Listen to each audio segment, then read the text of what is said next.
अंग्रेज़ को यहाँ पे दाखिल होने से पहले महाराजा से परमिट लेना पड़ता था। अगर महाराजा परमिट ना देते तो कोई भी अंग्रेज़ इस रियासत में दाखिल नहीं हो सकता था। ठीक हो गया। सिर्फ़ अंग्रेज़ की बात नहीं है, कोई भी दाखिल नहीं हो सकता था। हिंदुस्तान के यहाँ जहानी वज़ीर-ए-आज़म जवाहरलाल नेहरू बगैर परमिट के अगर उन्होंने दाखिल होना चाहा तो उन्हें भी ये यहाँ से थोड़ा-सा आगे गिरफ़्तार कर लिया गया था और उन्हें थप्पड़ लगाए गए थे कि आप इस खुद मुख्तार रियासत में ऐसे दाखिल नहीं हो ये सकते। 90 सिटी के अंदर हिंदुओं की आबादी ज़्यादा थी, मसाजिद तब यहाँ पे 3 थी, मनादिर यहाँ पे 6 थे। ये ये कब 6 की के आप 6 सॉरी मैं क्लियर मुझे तो हो रहा है लेकिन मैं चाह रहा हूँ ये आप 21 अक्टूबर की रात को ये आके यहाँ पे लोहार गली इस सम्त में से 47 आके उतरे थे। मैं थोड़ा-सा यहाँ पे क्लियर ये इनके कहने के मुताबिक जो हिस्ट्री बता रहे हैं कि 1947 तक यहाँ पे मंदिर ज़्यादा थे, मस्जिद कम थी और हम ये कहते हैं कि मुसलमान की अक्सरियत है इसलिए ये इलाका होना चाहिए, फिर तो हमारा ये स्टांस ही बिल्कुल उल्ट पड़ जाता है। जो हमें तो मुझे तो बचपन से ही बताया गया कि भाई मुसलमानों की आबादी ज़्यादा है, मुसलमानों को हक दो, मुसलमानों का राइट है। आप कह रहे हैं कि यहाँ पे मस्जिदें बहुत सी कम चीज़ें हक़ाइक़ को आप तल्ख़ मस्ख़ नहीं कर सकते। आप ये देखें, हमें चूँकि जो सरकारी निसाब में पढ़ाया जाता है, वो बहुत मुख्तलिफ़ है। प्लेबिसाइड के लिए जो कवायद मुरतब किए गए वो पता है क्या थे? कि पाकिस्तान अपनी तमाम फोर्सेस पहले हटाए। हटाएगा और India bulk of forces means 51%। ठीक है। क्यों पाकिस्तान सारी क्यों हटाए? क्यों हाँ, ये एक सवाल है, क्यों हटाए? अक़वाम मुत्तहिदा में इंडिया ये प्रूव कर चुका था कि पाकिस्तान अटैकर है, इन्वेडर है, हमलावर है। कश्मीर खुद पाकिस्तान के लिए भी एक धंधा है कि दिफा के नाम पे पाकिस्तानी अवाम के हुकूक खाए जाते हैं। आप इस खेल को समझिए कि टमाटर आपने इंडिया से ही लेना है, लेकिन वो दुबई के रास्ते से होके मुसलमान होके आएगा, 3 गुना ज़्यादा महंगा होके आएगा तो आप लेंगे। यार टमाटर इंडिया में उगने वाला है, आप यकीन कीजिए टमाटर सेकुलर है, उसका कोई ठप्पा उस पर गोला नहीं लगा हुआ है। लेकिन ये नफ़रतें कायम रखने के लिए कि नफ़रतों के क़याम में ही बनारस में बैठा हुआ एक हिंदू, बम्बई में बैठा हुआ एक मुसलमान, बम्बई में बैठा हुआ एक पारसी मुझसे या आपसे क्यों दुश्मनी रखेगा, या मुझे और आपको उससे दुश्मनी रखने का क्या हक? ये बात तो मैं चाहूँगा लाजमी पहुँचे। क्या दुनिया में क्या कभी किसी शख्स को ये साथ बताना पड़ता है कि मकई के साथ आप मकई लिखते हैं? नहीं, वो पता होता है कि ये मकई है। आज़ाद के साथ, आज़ाद दुनिया में किसी और मुल्क के साथ अब कभी आपको आज़ाद लगा? आज़ाद पाकिस्तान तो या क्या आज़ाद ईरान, आज़ाद सऊदी अरब कहीं लगा मिलता है? तो इस मज़ाक को भी समझे जाने की ज़रूरत है कि इसको आज़ाद क्यों कहा गया। अहले पाकिस्तान के लिए हमारी तरफ से सलाम है, मगर उन इदारों के लिए सलाम कहते हुए हमें 10 मरतबा सोचना पड़ता है कि जिनकी मौजूदगी में हमें अपने घर जाते हुए तलाशी देना पड़ती है। हमें पाकिस्तान में तो कभी कहीं तलाशी नहीं देना पड़ती, कहीं शनाख्ती कार्ड नहीं दिखाना पड़ता, लेकिन मैं नीलम में रहता हूँ, मुझे वहाँ जाते हुए शनाख्ती कार्ड दिखा के जाना पड़ता है। तो अगर चीचू की मलियाँ का एक फौजी मुझसे मेरे घर में जाते हुए तलब करेगा तो शायद मुझसे बहुत मोहब्बत की तवक्को ना रखे। लेकिन जो इनसे बात की है, गुफ्तगू की है, बहुत से इंटरव्यूज़ मैंने किए पाकिस्तान के मुख्तलिफ, सिंध में मैं गया, कराची में मैं गया, मैं पेशावर में इंटरव्यू किए, मैंने लाहौर में बहुत से इंटरव्यूज़ किए और बहुत एजुकेटेड लोगों के साथ बात की। लेकिन हिस्ट्री के हवाले से अगर ख़ास तौर पे कश्मीर की हिस्ट्री के हवाले से बात करें तो मैं समझता हूँ मेरा अब तक का बेस्ट इंटरव्यू ये रहा है।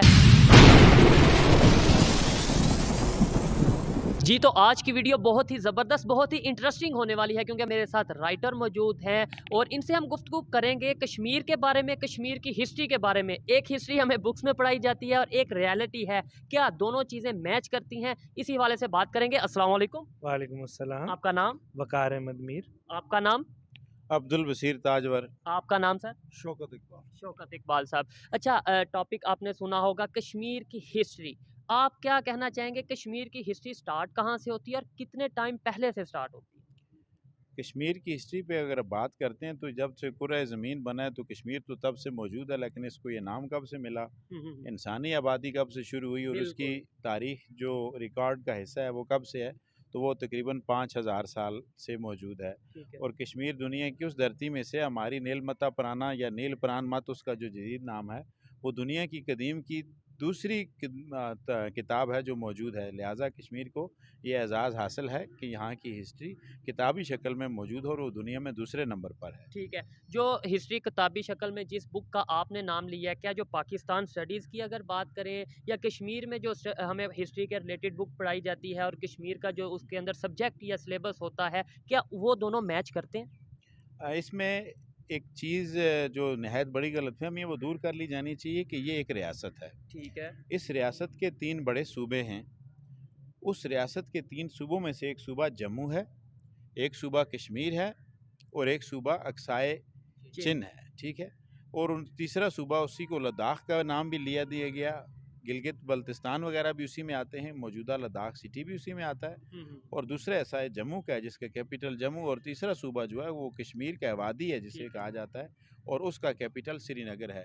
तो ये पूरी रियासत की हम बात करते हैं, ये पूरी रियासत का केस है, और ये मुख्तलिफ हिस्से मुख्तलिफ अदवार में अलग अलग रहें, लेकिन हम उस वहदत को मानते हैं जिसको डोगरा महाराजा ने इसको 101 साल तक इकट्ठे रखा और एक महज़ब रियासत की शक्ल दी। और रियासत की तारीफ़ पे उतरने वाली अगर रियासत है तो हम उन्हीं 101 सालों को कहेंगे। ठीक है। किसी भी रियासत को या किसी भी एरिया को अगर देखा जाता है, उसकी हिस्ट्री को देखा जाता है, तो उसमें मज़हब का भी एक एलिमेंट होता है जी। पहले यहाँ पे मुसलमान थे, हिंदू थे, सिख थे, व्हाटएवर जो भी थे। आप बताएं, आपने बोला 5000 साल पहले की हिस्ट्री है या 6000 साल पहले की हिस्ट्री है। सबसे पहले जो आपने बोला है कश्मीर की हिस्ट्री के रिलेटेड बुक है, उसके अंदर सबसे पहले यहाँ पे कौन सा मज़हब आया या कौन से मज़हब ने यहाँ पे अपना? आप इसके साली सिर्फ कश्मीर के सूबे की बात करेंगे तो उसकी बात अलग है, लेकिन इसके दीगर 2 सूबों की बात करें, जम्मू में या फिर गिलगित बल्तिस्तान में, तो मुख्तलिफ़ इलाकों में मुख्तलिफ़ मज़ाहिब के लोग थे। ठीक है। इसमें मज़ाहिब की तारीख़ भी अगर देखी जाए तो ये बुद्ध मत का बहुत बड़ा गढ़ रहा है। बुद्ध मत के दौर में दुनिया की सबसे बड़ी यूनिवर्सिटी थी, जामिया। यहाँ पे लोग दूर दूर से कशां आते थे अच्छा। और इल्म की तहसील किया करते थे। शारदा उसका मरकज़ था। कनिष्क ने वो यूनिवर्सिटी तामीर की हुई थी। और इसके अलावा जो कदीम तारीख़ में जब मज़ाहिब की, इंसान मज़ाहिब से पहले भी मौजूद था। मज़ाहिब की अपनी तारीख़ 5 साढ़े 5 हज़ार साल की है। तो यहाँ सबसे कदीम जो मज़हब यहाँ पे मौजूद जिसके मानने वाले पाए गए वो नाग मत है। उसी की एक शक्ल हिंदू मत हमारे पास मौजूद है। और फिर उसके बाद हिंदुइज्म। हाँ, उसी की एक शक्ल नाग मत। ये सिर्फ नाग देवता के पुजारी थे। ठीक है। दर्द कौम यहाँ पे आबाद थी, उनकी अपने रसूम व अकायद थे, और इस तरह मुख्तलिफ कौमें आती और जाती रही हैं। और उसके बाद फिर ये है कि बुद्ध हिस्ट्री यहाँ पे आई। बुद्धों का बहुत बड़ा तालीमी मरकज़ यहाँ पे मौजूद था, और दोबारा से यहाँ पे हिंदू मत का गलबा हुआ, और उसके बाद फिर इस्लाम आ गया, और इस्लाम ने यहाँ पे अक्सरियत हासिल कर ली ठीक है। कश्मीर के सूबे में। अच्छा, सर आपसे बात करूँगा। इन्होंने बोला हिंदू मत या हिंदुइज़्म आया, उसके बाद इस्लाम आया। बीच में थोड़ा-सा पीरियड आता है जिसमें सिखिज़्म के हवाले से अगर बात करें, वो भी यहाँ पर आए, और आप क्या कहना चाहेंगे इसके ऊपर? देखिए, सिखिज़्म यहाँ पर मजमूई तौर पर कोई पब्लिक में नहीं आया। ठीक है।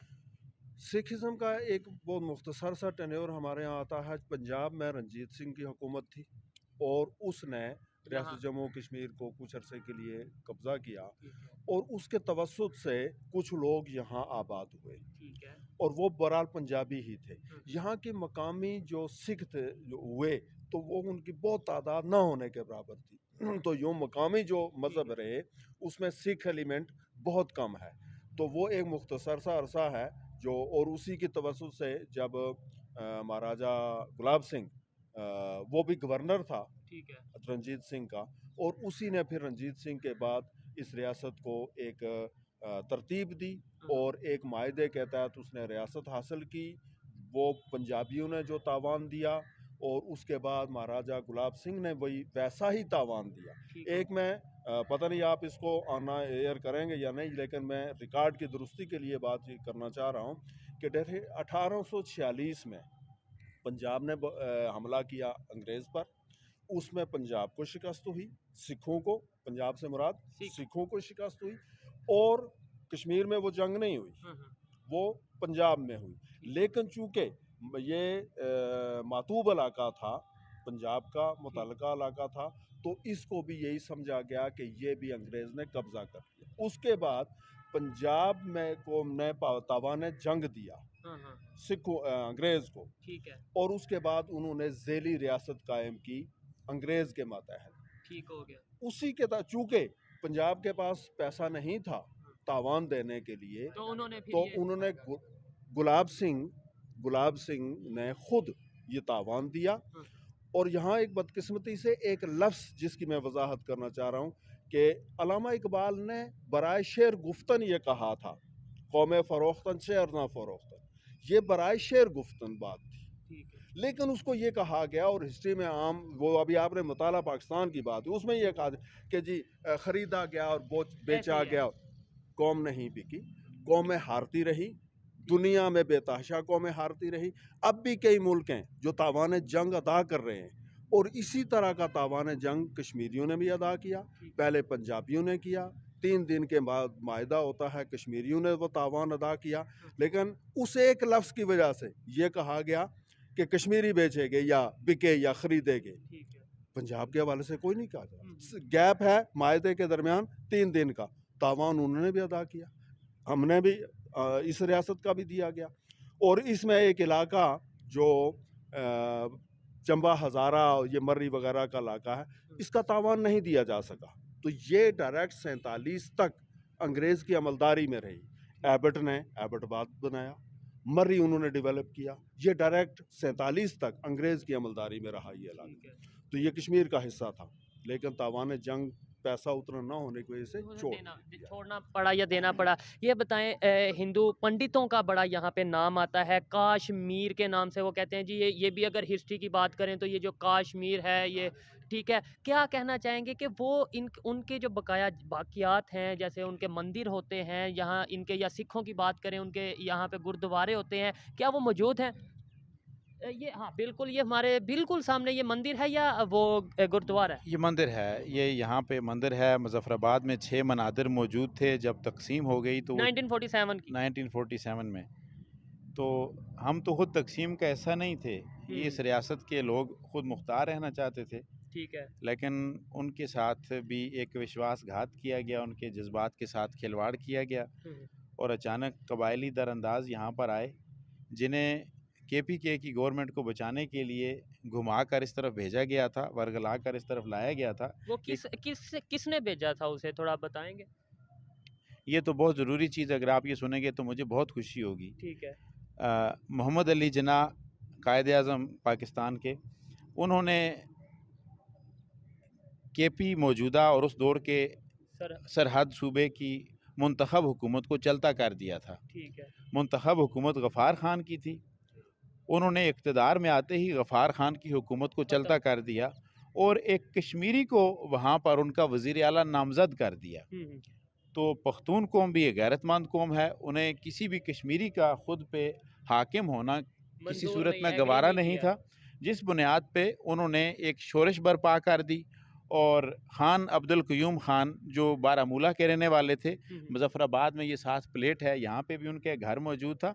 तो इस बुनियाद पे उन्होंने जब उनकी हुकूमत के ख़िलाफ़, जो गैर मुंतखब हुकूमत है, जो ऊपर से नामज़द करदा हुकूमत है, उसके ख़िलाफ़ बगावत शुरू की। तो उस बगावत को दूर करने के लिए सिकंदर मिर्ज़ा से मदद मांगी गई। सिकंदर मिर्ज़ा तब कैबिनेट डिवीज़न में थे, उन्होंने अपने एक दोस्त खुर्शीद अनवर को भेजा, जो वहाँ पे गए, कबालियों को बताया कि वहाँ पे काफ़ी सोना है, चांदी है, बहुत दौलत के अंबार हैं। कश्मीर चूँकि एक खुद मुख्तार रियासत रही हुई थी, यहाँ पे अंग्रेज़ की बराह रास्त अमलदारी नहीं थी। अंग्रेज़ को यहाँ पे दाखिल होने से पहले महाराजा से परमिट लेना पड़ता था। अगर महाराजा परमिट ना देते तो कोई भी अंग्रेज़ इस रियासत में दाखिल नहीं हो सकता था। सिर्फ अंग्रेज़ की बात नहीं है, कोई भी दाखिल नहीं हो सकता था। हिंदुस्तान के यहाँ जहानी वज़ीर आज़म जवाहरलाल नेहरू बगैर परमिट के अगर उन्होंने दाखिल होना चाहा तो उन्हें भी ये यहाँ से थोड़ा सा आगे गिरफ़्तार कर लिया गया था और उन्हें थप्पड़ लगाए गए थे कि आप इस खुद मुख्तार रियासत में ऐसे दाखिल नहीं हो सकते। 1947 की ये बात 1947 की बात किया है कि ये खुद मुख्तार रियासत थी और इसका स्टेटस बाकी रियासतों से बिल्कुल मुख्तलिफ था। मोहम्मद अली जिन्ना इस रियासत के महाराजा के लीगल एडवाइज़र थे, यानी एक लिहाज से आप उन्हें मुलाज़म कह सकते हैं। ये इतने बड़े आदमी थे। और जो हिंदुस्तान में 562 रियासतें थी जिनको प्रिंसली स्टेट्स कहा जाता है, उनका अपना एक वफाक था और उस वफाक का सरबराह भी महाराजा हरी सिंह थे। ठीक है। ये उन 562 रियासतों में। तो उन बलवाइयों को जो ख़ान अब्दुल क़य्यूम ख़ान के ख़िलाफ़ वहाँ पे बगावत कर रहे थे, उनका रुख फेर कर इस तरफ कर दिया गया। वो यहाँ पे आए, उन्होंने कत्लेआम किया। क्या मुसलमान क्या सिख, उन्होंने किसी को मुआफ़ नहीं किया। ये पिछले अरसे में BBC ने एक खातून पे प्रोग्राम किया था, जिस मुसलमान खातून को उस अरसे में उठा के ले गए थे। तब वहाँ सिटी के अंदर हिंदुओं की आबादी ज़्यादा थी, मसाजिद तब यहाँ पे 3 थी, मनादिर यहाँ पे 6 थे। ये कब की आप, सॉरी मैं क्लियर, मुझे तो हो रहा है लेकिन मैं चाह रहा हूँ आप 21 अक्टूबर की रात को ये आके यहाँ पे लोहार गली इस समत में से आके उतरे थे। मैं थोड़ा सा यहाँ पे क्लियर, ये इनके कहने के मुताबिक जो हिस्ट्री बता रहे हैं कि 1947 तक यहाँ पे मंदिर ज़्यादा थे, मस्जिद कम थी, और हम ये कहते हैं कि मुसलमान की अक्सरियत है इसलिए ये इलाका होना चाहिए। फिर तो हमारा ये स्टांस ही बिल्कुल उल्ट पड़ जाता है। जो हमें तो, मुझे तो बचपन से ही बताया गया कि भाई मुसलमान मुसलमानों की आबादी ज़्यादा है, मुसलमानों को हक दो, मुसलमानों का राइट है। आप कह रहे हैं कि यहाँ पे मस्जिदें बहुत सी कम। चीज़ें हक़ाइक़ को आप तल्ख़ मस्ख़ नहीं कर सकते। आप ये देखें, हमें चूँकि जो सरकारी निसाब में पढ़ाया जाता है वो बहुत मुख्तलिफ है। सरकारी निसाब में आपको बाकायदा पढ़ाया जाएगा कि जम्मू में हिंदुओं ने कत्ल-ए-आम कर दिया और मुसलमानों को तहे-तहे कर दिया। ऐसे लेकिन बर-ए-सग़ीर की, बाकी बर-ए-अज़ीम की मरदमशुमारी तो बाद में हुई है, कश्मीर में पहले हुई है। वहाँ पे असम्बली 1936 में बनी है, यहाँ पे 1934 में अवाम को हुकूक दिए गए और यहाँ पे असम्बली पहले आई है। ठीक है। जब पंजाब यूनिवर्सिटी बन सकी थी तो पूरे पंजाब से 2 लाख फंड इकट्ठा हो सका था, तो महाराजा ने उसमें 10 लाख की डोनेशन दी थी, जो पंजाब के कुल फंड से, हालांकि वो पूरे हिंदुस्तान की फूड बास्केट करार पाता था पंजाब, लेकिन उससे इतना ज़्यादा महाराजा इतना तालीम परवर शख्स था तो इसका ठीक ठाक कंट्रीब्यूशन था। लेकिन इस रियासत को महज उस मुआहदे के तहत तबाह किया गया। और ये याद रहे, वो उस मुआहदे का जिक्र करना नहायत ज़रूरी है कि महाराजा ने हुकूमत पाकिस्तान के साथ, जिस पे लियाकत अली खान के और हमारे वज़ीर-ए-आज़म काकचंद के दस्तखत मौजूद हैं, एक स्टैंड स्टिल मुआहदा किया था कि जिन शराइत के साथ हम अंग्रेज़ सरकार के साथ रह रहे थे, उन्हीं शराइत के साथ हम आपके साथ रहना चाहते हैं, जिसमें करेंसी पाकिस्तान की होगी, चूँकि पहले अंग्रेज़ की होती थी, दिफा पाकिस्तान का होगा, लेकिन पाकिस्तानी अफवाज यहाँ पे दाखिल नहीं हो सकती। अगर ज़रूरत पड़ी किसी तरफ से तो तब बुला लेंगे। करेंसी और डाक का महकमा पाकिस्तान का होगा, मुलाजिम कश्मीरी कश्मीर की हदूद में रखे जाएंगे और पाकिस्तानी पाकिस्तान की हदूद में। और सिम्बॉलिकली, जिस तरह पहले इंग्लिशिया सरकार का झंडा कश्मीर के झंडे के साथ थोड़ा नीचा लहराया जाता था, तो उसी सिम्बॉलिकली दोबारा पाकिस्तान का झंडा लहराया जाएगा। और ये कश्मीर तो अमलन हिंदुस्तान से कट चुका था। महाराजा और हिंदू पंडित जो थे जवाहरलाल नेहरू, इनकी ज़ाती भी नस्ली बुनियादों पर चपकलिश चली आ रही थी, चूँकि महाराजा जम्मू से थे और जो नेहरू थे वो कश्मीर वादी के पंडित थे। पंडितों और डोगरों के दरमियान ये चपकलिश उससे पहले से मौजूद थी। इसी चपकलिश के तहत वो किसी सूरत में भी हिंदुस्तान के साथ इलाक़ करने का तो सोच भी नहीं सकते थे। तो फिर महाराजा ने साइन किए, जो वो उसके अंदर क्या हकीकत है, क्या झूठ है, उसके ऊपर आप क्या कहना चाहेंगे? और मैं इस बात पे अभी तक अड़ा हूँ कि जो इन्होंने बोला है कि 1947 तक यहाँ पे मंदिर ज़्यादा थे, मुझे उस बात की नहीं समझ आ रही। आप थोड़ा सा बताएंगे हम, क्योंकि हमारी तो फिर ऐसे स्टांस ही सारा उल्ट पड़ जाता है ना। नहीं, वो स्टांस ऐसा नहीं है। ये बात जो कर रहे हैं ना, ये मुजफ्फराबाद सिटी के अंदर की। ठीक है। सिटी के अंदर 6 मंदिर थे और मसाजिद कम थी, आबादी तकरीब। इसका मतलब है फिर मंदिर जब ज्यादा है तो वहाँ पे हिंदू भी। पे कारोबारी तबका, सिटी की बात, मुजफ्फराबाद सिटी की, यहाँ चूंकि कारोबारी तबका जो था वो हिंदू थे, ठीक है, और उनकी आबादी अच्छी खासी थी। ओवरऑल जब वो बात हो रही है ओवरऑल की, तो ओवरऑल में वाकयातन मुसलमानों की अक्सर, लेकिन उतनी नहीं, 80% जो कहा जा रहा है ना, उतनी नहीं, बहरहाल मुसलमान अक्सरियत में थे। अच्छा, वो जो हिंदू कम्युनिटी थे 1947 के बाद वो कहाँ गए? अभी तो मैं 4-5 दिन से यहाँ पे हूँ और मुख्तलिफ एरियाज विजिट किए हैं, वो मुझे एक भी नहीं नज़र आया। एक पंडित नज़र आया है लेकिन वो मुसलमान हो चुका है। मतलब ये है कि बाज़ार में उनकी शॉप है, वो उनका हमने इंटरव्यू भी किया है, हमें तो एक भी नहीं आया। ये जो मंदिर की कंडीशन है, हम एक साइड पे ये कहते हैं, देखें हम पीस की बात अगर करें तो हम कहते हैं मस्जिदों को गिराया जा रहा है, ये किया जा रहा है, फ़लस्तीन में इसराइल ये कर रहा है। यहाँ पे हम देखें, हमारा मज़हब तो हमें यही कहता है कि आप रिस्पेक्ट दो, रिस्पेक्ट लो। तो ये जो हमने कंडीशन की है, और वो पंडित या वो हिंदू कम्युनिटी कहाँ गई, कैसे गई, ये क्या है? ये बहुत लाजमी चीज़ है, देखने की बात है। हमारे सरकारी निसाब में ये चीज़ मौजूद है कि जम्मू में सारे काट मार दिए गए, तो जो मरदमशुमारी की आदाद व शुमारे वो मौजूद हैं। 1947 से कबल वहाँ पे मुसलमान आबादी का प्रोपोर्शन था 39% जम्मू सिटी में। अच्छा। और उन्होंने बहुत से मार भी दिए, हिजरत भी कर दी, तो इस वक्त भी जम्मू के अंदर मुसलमान आबादी का प्रोपोर्शन है 31%। ये सोचे जाने की चीज़ है। ऑलमोस्ट सेम ही हुआ ना, ठीक है, कुछ लोगों ने हिजरत भी की, बहुत से लोग मारे गए, इससे इनकार नहीं किया जा सकता। 6 नवंबर को उन्होंने भी कत्लेआम किया, लेकिन ये चीज़ सोचे जाने की ज़रूरत है। हमारे यहाँ देहातों में भी जब जिरगा लगता है तो देखा जाता है कि गलती की इब्तिदा किसने की। हम खुद एक चीज़ को फ़ख्र से मनाते हैं कि 21 को यहाँ पे आई, 22 को उन्होंने यहाँ से कत्लेआम शुरू किया, 23 और 24 अक्टूबर को एक हुकूमत का क़याम अमल में लाया गया। 24 अक्टूबर को अगर यहाँ पे हुआ तो हम 27 अक्टूबर को कैसे यौम सया मनाते हैं? तो इससे मुराद है कि हिंदुस्तानी फ़ौजें तो 27 अक्टूबर को आके दाखिल हुई हैं और वो महाराजा की अपील पे दाखिल हुई हैं। महाराजा ने इस दौरान में मिस्टर जना को 3 मरतबा तार भेजा कि मिस्टर जना ये क्या हो रहा है?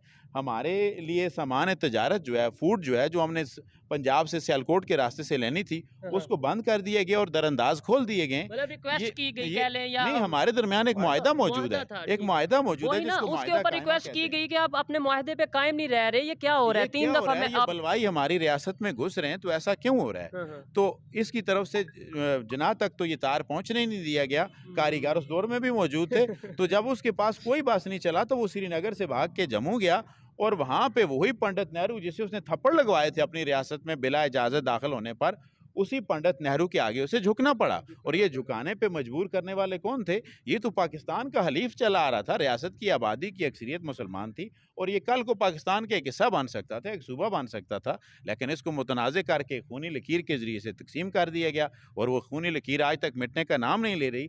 और उन्होंने जब इल्हाक की बात की तो हिंदुस्तान ने कहा तब भी कि हम बिला वजह तो मुदाखलत नहीं कर सकते, हमारी आपके दरमियान कोई कानूनी दस्तावेज़ मौजूद नहीं है कि जिसकी बुनियाद पर हम इस इलाके में अपनी फ़ौज को भेज सकें, क्योंकि ज़मीनी रास्ता पठानकोट के रास्ते से भी तब नहीं था। उनके पास सिर्फ एक ही चीज़ थी कि वो ट्रूपर्स को अपने उतारें, तो उन्होंने दस्ते उतारे अपने हवाई जहाज़ों के ज़रिए से, और जब वो जहाज़ों के ज़रिए से दस्ते आके उतरे तो कबायलियों को उन्होंने मार के भगाया। तो खुदेड़े तब हम कहते हैं कि अच्छा, तब उस टाइम पे हम कहते हैं कि इंडिया ने आके फौजें उतार दी, कब्जा कर लिया उस टाइम पे, यानी जो उससे पिछला टाइम है जो पाकिस्तान ने आके उसने किया या पाकिस्तान की फोर्सेस ने किया, वो हम बीच में से डिलीट कर तो दें। एक एक कब्जे को तो हम कहते हैं ये नहायत जायज़ है और ये स्वाब का काम है, और दूसरा कब्जा नहायत नाजायज़ है और दूसरा गलत काम है। हम तो खुल के कहना यानी चाहेंगे उन्होंने बाद में आए, उनकी ये फोर्सेस बाद सामने में। की चीज़ है कि 24 अक्टूबर को हम यौम मनाते हैं तासीस, और 27 अक्टूबर को हम मनाते हैं यौम स्याह के इस दिन, और 6 नवंबर को हम यौम शोहदाए जम्मू मनाते हैं।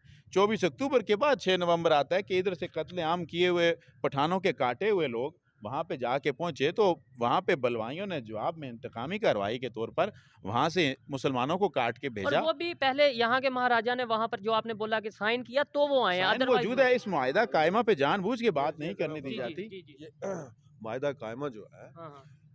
ये बहुत पहले हुआ, और ये गलत 12 अगस्त की बात 12 है। अगस्त को 12 अगस्त को पाकिस्तान बना है, 14 अगस्त को। ऐसे ही है। 12 अगस्त को रियासत जम्मू कश्मीर का हुक्मरान हरी सिंह और बानी पाकिस्तान मोहम्मद अली जिन्ना के दरमियान स्टैंड स्टिल एग्रीमेंट हुआ, आज भी मौजूद है। ठीक है, वो कोई ऐसी दस्तावेज नहीं है जो गायब हो गई है या खत्म या Stands- उसे कोई माने ना हो, प्रॉपर एग्रीमेंट मौजूद है। वो मौजूद है। और मायदा ये था कि जिस तरह रियासत जम्मू कश्मीर अंग्रेज के दौर में थी, इंटरनली खुद मुख्तार, और उसके ऊपर जो शेल्टर था, जो झंडा था, वो अंग्रेज का था। ठीक है, लाइक करेंसी उनकी यूज हो रही है और इसके अलावा जो दफा सिक्योरिटी उनका है, था। थोड़ा वो डिफेंस। और इसी तरह अब पाकिस्तान झंडा उसका होगा, यानी उसका शेल्टर होगा, करेंसी होगी, और दफा उसके तहत होगा। ठीक है। लेकिन ये साइन हो गया, पाकिस्तान ने तस्लीम कर लिया। हाँ, हाँ।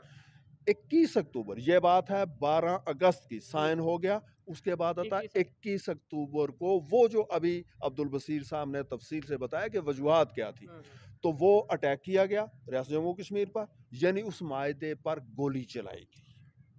पाकिस्तान ने अपने एग्रीमेंट को गोली चलाई गई। ठीक है। ये याद रखिए कि उस वक्त महाराजा इस मायदे के बाद पूरे रियासत जम्मू कश्मीर में गवर्नर हाउस और ये महाराजा हाउस और उस वक्त डाक के अदारे थे पूरी रियासत में, ठीक है। उन सब पर पाकिस्तान का परचम लहरा दिया गया था। तो वो जो गोली चलाई गई है वो किस पर चली? पाकिस्तान के परचम पर, उस मायदे पर। चलाई किसने, ये भी एक सवालिया निशान है। मतलब मैं वो इस तरह की हम बात करेंगे तो थोड़ा शायद वो और साइड पे जाएगी। मुझे ये बताएं, देखें आपने हिस्ट्री 5,000 साल पहले से शुरू की, थोड़ा सा वाइंड अप की तरफ आते हैं, बड़ा आपका टाइम लिया। अच्छा, 5,000 साल पहले से हमने हिस्ट्री शुरू की, हमने थोड़ा हिंदुओं को डिस्कस किया, फिर मुसलमान आए उनको डिस्कस किया, फिर उसके बाद सिख आए उनको डिस्कस किया, जो भी आया। अभी 1947 के बाद जो आपने बताई, मैं उससे तो हैरान हुआ। मतलब थोड़ा बहुत मुझे आइडिया था कि पहले पाकिस्तान की फोर्सेज आई, फिर उसके बाद इंडिया की आई, लेकिन जो आपने ऑथेंटिक बात बताई उसमें हैरान हुआ। ये बताएं, हर जो भी इशू चल रहा है पीस कश्मीरी रहा है, मैं 75 साल से अपने पाकिस्तान में बैठ के नारा लगाता हूँ कश्मीर बनेगा पाकिस्तान, मैं नारा लगाता हूँ कश्मीर की आवाज़ उठानी है। यहाँ पे तो कश्मीर की आवाज़ हकीकत में पाकिस्तान तक फिर पहुँची नहीं है, जो आपने बात बताई है। यहाँ पे तो कश्मीर की हिस्ट्री नहीं पाकिस्तान तक पहुँची। हमें तो आज तक यही पता है कि यहाँ पे मुसलमान थे तो मुसलमान। या आपकी इस बात को एक वजाहत कि अथेंटिसिटी की जो बात जी, करते हैं, अक़वाम मुत्तहिदा की करारदादें रेजोल्यूशंस की बात आपने सुनी हुई है? बिल्कुल। कभी किसी ने वो करारदादें पढ़ी हैं? मैंने थोड़ा बहुत उसके ऊपर स्टडी किया। उसकी जो लास्ट करारदाद है जिसके बारे में इस्तिस्वाब राय की बात की गई, प्लेबिसाइड की जो बात हो रही है, तो प्लेबिसाइड के लिए जो कवायद मुरतब किए गए वो पता है क्या थे? कि पाकिस्तान अपनी तमाम फोर्सेस पहले हटाएगा और India bulk of forces means 51%। ठीक है। क्यों पाकिस्तान सारी क्यों हटाए? क्यों? हाँ, ये एक सवाल है, क्यों हटाए? अक़वाम मुत्तहिदा में इंडिया ये प्रूव कर चुका था कि पाकिस्तान अटैकर है, इन्वेडर है, हमलावर है। अच्छा, ये इंडिया का स्टांस है, वो तो आज भी यही कहते हैं कश्मीरियों का। पर आप क्या कहते हैं? इस पे हम हमारा हिस्ट्री कह रही है ना कि 21 को हम पर हमला हुआ कबायलियों की तरफ से और 27 को इंडिया आया। यानी हम कुछ कहें ना कहें, ये हिस्ट्री मौजूद है। वो हिस्ट्री कह रही है। ठीक है।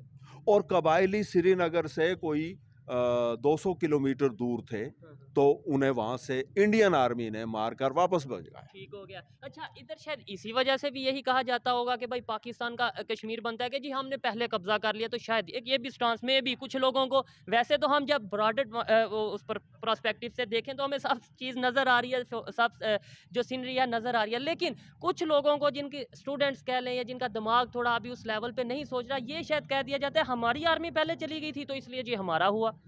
आर्मी देखें, पंजाब में अगर केपीके की सरहद की फ़ौज घुस आए तो क्या कोई अहले पंजाब में से गैरतमंद शख्स उसको केपीके कहने देगा? नहीं।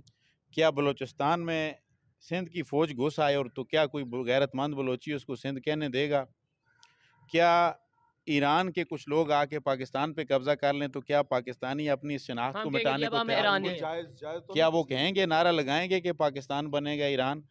हर शख्स की अपनी शनाख्त है, उसकी शनाख्त के साथ मत छेड़ा जाए, उसके हुकूक के साथ मत छेड़ा जाए। आप जाइए, ये हम दो की बात नहीं, ये चार की बात नहीं, इस शहर में सर्वे कर लीजिए, आपको पता चल जाएगा कि कितने लोग पाकिस्तान का हिस्सा बनना चाहते हैं और कितने लोग पाकिस्तान का हिस्सा नहीं बनना चाहेंगे।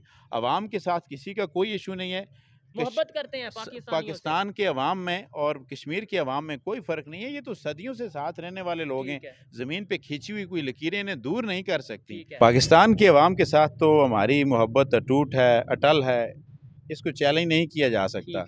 लेकिन आप गौर कीजिए कि हिंदुस्तानी अवाम के साथ भी हमारा कोई इख्तलाफ नहीं है। अच्छा। हमारे पड़ोसी हैं, हम अपने सब पड़ोसियों के साथ खुशहाली से, इक्वालिटी के साथ रहना चाहते हैं। हम उनकी खुशहाली के लिए नेक तमन्नाएं रखते हैं। हमारे पड़ोसी खुशहाल होंगे तो हम डेफिनेटली खुशहाल होंगे। लेकिन हमारे यहाँ पे जो स्टांस दिया जाता है, पाकिस्तान में, कि अगर जो कश्मीर के साथ खड़ा है इसका मतलब है वो इंडिया के अगेंस्ट है।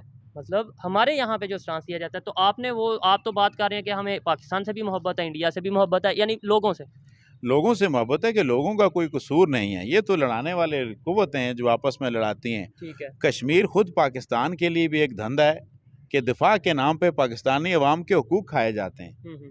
आप इस खेल को समझिए कि टमाटर आपने इंडिया से ही लेना है, लेकिन वो दुबई के रास्ते से होके मुसलमान होके आएगा, 3 गुना ज़्यादा महंगा होके आएगा, तो आप लेंगे यार टमाटर इंडिया में उगने वाला है। आप यकीन कीजिए टमाटर सेकुलर है, उसका कोई ठप्पा उस पर गोला नहीं लगा हुआ है। लेकिन ये नफ़रतें कायम रखने के लिए कि नफ़रतों के क़याम में ही बनारस में बैठा हुआ एक हिंदू, बम्बई में बैठा हुआ एक मुसलमान, बम्बई में बैठा हुआ एक पारसी मुझसे या आपसे क्यों दुश्मनी रखेगा? या मुझे और आपको उससे दुश्मनी रखने का क्या हक है? कोई नहीं है। ये सिर्फ उन इदारों के सोचने की ज़रूरत है कि जिन्होंने नफ़रतें बोई हैं। यूरोप से हमें सबक सीखना चाहिए कि 13 ममालिक थे और आज वो लड़े तो वो हैं, कई सदियों तक लड़ते रहे, लेकिन आज वो एक यूनियन की सूरत में आ चुके हैं। उसके 53 ममालिक बन चुके, 13 ममालिक से बॉर्डर फ्री ट्रेड है। और कोई अलादगी की बात करना चाहता तो कभी उस पर गद्दारी का ठप्पा नहीं लगता। क्यों? हक की खुद इरादियत, हक की ज़िंदगी के बाद आपका दूसरा बड़ा हक है, आप रह सकते हैं। यहाँ पे कोई भी ऐसी बात करेगा तो उस पर एकदम गिलगित बल्तिस्तान के अवाम जो चाहते हैं उन्हें हक है, इस आज़ाद कश्मीर के अवाम जो चाहते हैं उन्हें हक है। और ये बात तो मैं चाहूँगा लाजमी पहुँचे। क्या दुनिया में क्या कभी किसी शख्स को ये साथ बताना पड़ता है कि मकई के साथ आप मकई लिखते हैं? नहीं, वो पता होता है कि ये मकई है। आज़ाद के साथ, आज़ाद दुनिया में किसी और मुल्क के साथ अब कभी आपको आज़ाद लगा, आज़ाद पाकिस्तान तो या क्या आज़ाद ईरान, आज़ाद सऊदी अरब कहीं लगा मिलता है? तो इस मजाक को भी समझे जाने की ज़रूरत है कि इसको आज़ाद क्यों कहा गया।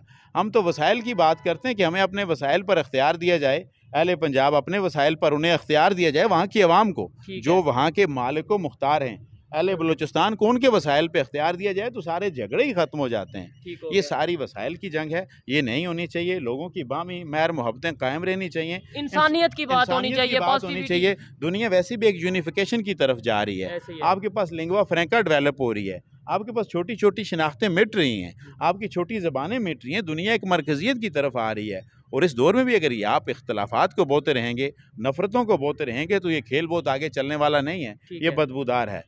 मोहब्बत की तरफ आएँ, इंसानियत की तरफ आएँ, फलाह की तरफ आएँ, खुशहाली की तरफ आएँ। हमारा यही पैगाम है। अहले पाकिस्तान के लिए हमारी तरफ से सलाम है, मगर उन इदारों के लिए सलाम कहते हुए हमें 10 मरतबा सोचना पड़ता है कि जिनकी मौजूदगी में हमें अपने घर जाते हुए तलाशी देना पड़ती है। हमें पाकिस्तान में तो कभी कहीं तलाशी नहीं देना पड़ती, कहीं शनाख्ती कार्ड नहीं दिखाना पड़ता, लेकिन मैं नीलम में रहता हूँ, मुझे वहाँ जाते हुए शनाख्ती कार्ड दिखा के जाना पड़ता है। तो अगर चीचू की मलियाँ का एक फौजी मुझसे शनाख्त मेरे घर में जाते हुए तलब करेगा तो शायद मुझसे बहुत मोहब्बत की तवक्को ना रखे। लेकिन जो इनसे बात की है, गुफ्तगू की है, बहुत से इंटरव्यूज़ मैंने किए पाकिस्तान के मुख्तलिफ, सिंध में मैं गया, कराची में मैं गया, मैं पेशावर में इंटरव्यू किए, मैंने लाहौर में बहुत से इंटरव्यूज़ किए और बहुत एजुकेटेड लोगों के साथ बात की। लेकिन हिस्ट्री के हवाले से, अगर ख़ास तौर पे कश्मीर की हिस्ट्री के हवाले से बात करें तो मैं समझता हूँ मेरा अब तक का बेस्ट इंटरव्यू ये रहा है। मज़ीद इनके साथ गुफ्तगू ज़रूर करेंगे, इनसे रिक्वेस्ट करेंगे कि आप ये हमें मज़ीद थोड़ा टाइम दें। आप भी ज़रूर बताइएगा कि क्या इनके साथ मज़ीद गपशप होनी चाहिए कश्मीर के हवाले से। अभी तो हमने पास्ट की बात की है कि हिस्ट्री क्या थी, कश्मीर के फ्यूचर के ऊपर यूथ को एंगेज कैसे किया जा सकता है, कश्मीरी की आवाज़ कैसे उठाई जा सकती है, क्योंकि हमारा आइन हमें हमेशा यही कहता है कि कश्मीर के साथ उठो। हमारे जो वज़ीर आज़म से लेकर हम किसी भी सियासतदान की बात करें वो यही कहता है कश्मीरी की आवाज़ बनो। लेकिन यहाँ कश्मीरी की आवाज़ सुनेंगे तो शायद हमें जो कश्मीरी की वाकई आवाज़ बनेगा उसे दबा दिया जाएगा। यहाँ पर इस वीडियो को वाइंड अप करते हैं, नेक्स्ट पार्ट भी इनके साथ ज़रूर लाएंगे, इनसे रिक्वेस्ट करेंगे कि फ्यूचर के हवाले से बात की जाए। आपको ये वीडियो कैसी लगी आपने कमेंट में ज़रूर बताना है। मिलते हैं नेक्स्ट वीडियो में, तब तक के लिए पीस आउट, अल्लाह हाफिज़।